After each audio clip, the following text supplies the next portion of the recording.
Connais-tu cette magnifique histoire du prophète lorsqu'il avait 12 ans?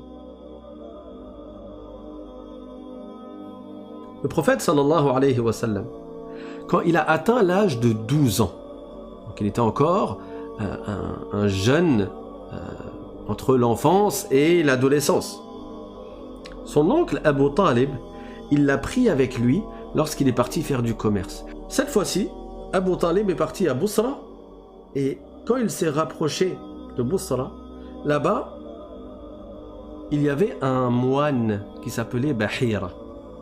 Alors, ce moine-là, il tenait dans un ermitage, il s'était construit comme une petite cabane, loin de la ville, à l'extérieur de la ville, dans une colline, et il s'adonnait aux adorations.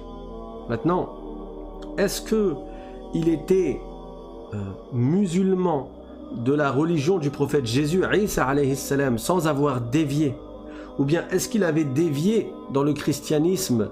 Allahu a'lam.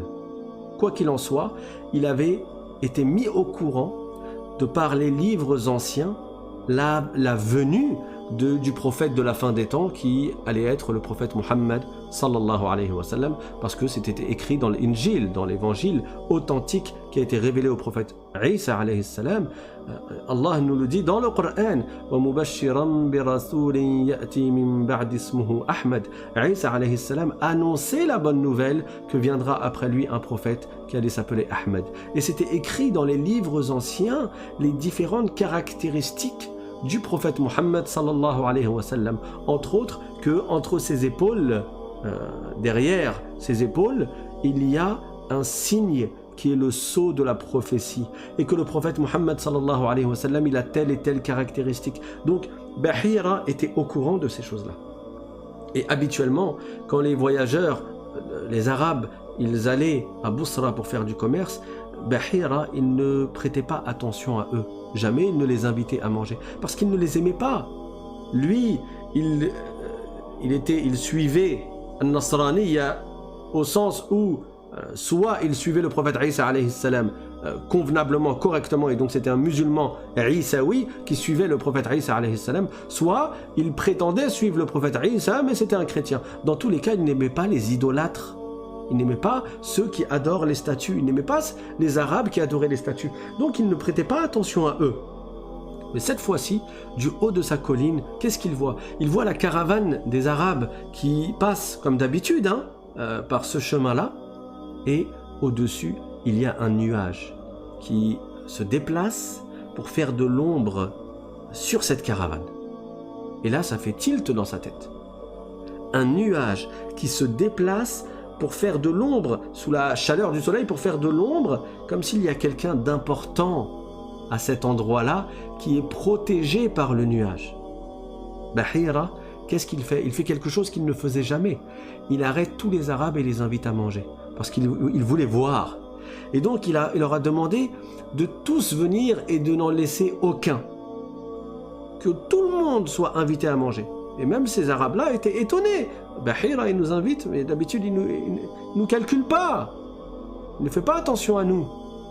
Bahira, il observe, il les invite à manger, il leur donne à manger, et il observe, il regarde, et il n'y a rien.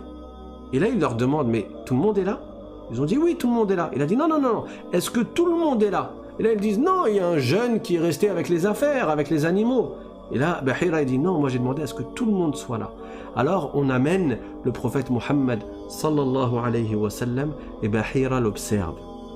Et après manger, quand les personnes âgées se sont installées sous les arbres pour se reposer, le prophète sallallahu alayhi wa sallam, qui était jeune, il avait 12 ans, il est parti se poser sous un arbre, mais les personnes qui étaient plus âgées avaient pris les places ombragées, les places où il y avait les branches qui donnaient de l'ombre. Donc le prophète sallallahu alayhi wa sallam était sous l'arbre, mais de l'autre côté. Et Bahira, il voit les branches de l'arbre qui se tournent, qui se penchent pour faire de l'ombre au prophète Muhammad sallallahu alayhi wa sallam.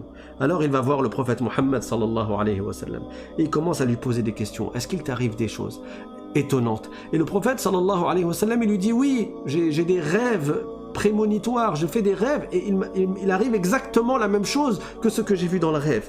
et Bahira voit le sceau de la prophétie entre les épaules du prophète sallallahu alayhi wa sallam. Il a vu le nuage, il a vu l'arbre qui se penche. C'est bon, il a compris. Il a dit, c'est lui, le prophète de la fin des temps.